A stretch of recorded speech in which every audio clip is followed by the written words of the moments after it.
Welcome to Pianokeys Academy. I'm Dr. Michael Finley. You know, so much of success in practicing the piano, and I would argue in life in general, is a matter of making a good plan and sticking to it. But too often these plans falter due to the highly fallible nature of our own brains, which are just terrible at certain types of tasks.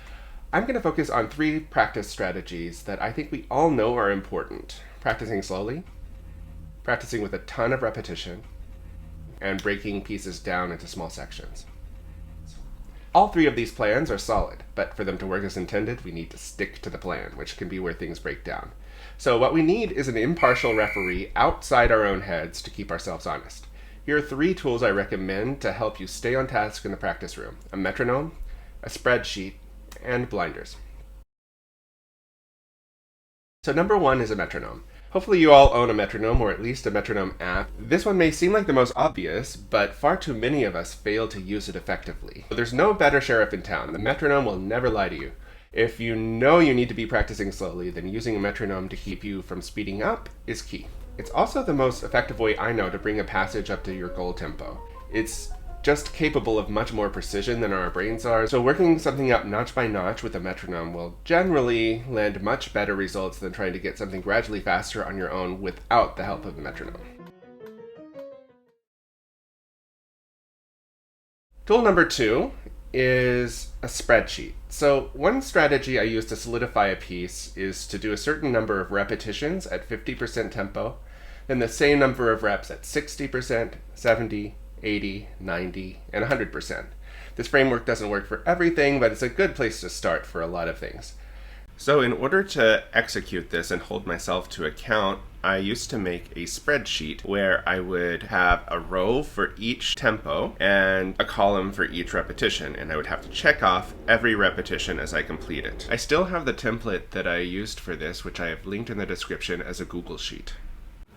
These days, instead of the spreadsheet, I use a simple web app that I developed just for this practice routine. The way it works is you select a goal tempo, a desired number of repetitions, and then you hit the Find Practice Tempos button each time you finish a repetition. The app calculates your practice tempos for you and keeps track of your repetitions. Since I developed it myself, it's a little slow and clunky, but it gets the job done for me, so I've linked it in the description in case you're interested. Left to our own devices, at least speaking for myself, we're really bad at keeping count of things, especially if the number is bigger than 5 or 6. So if we can offload the counting to a piece of paper or to a computer, then it frees up our brain to think about more important things like the task at hand. Number 3, blinders. Taking 2 pieces of paper or Post-its to block off small sections for practice can really help you resist the temptation to practice in larger sections than you intend to. We are just terrible at not coloring outside the lines left to our own devices. So if you're like me, it really helps just to visually block things off so you stick to the plan. If, like me, you play from an iPad, you can use the zoom or whiteout tools, or both, for this purpose. Post-its work just fine on the iPad as well. With all 3 of these tools, the idea is to free up mental bandwidth by offloading the boring tasks.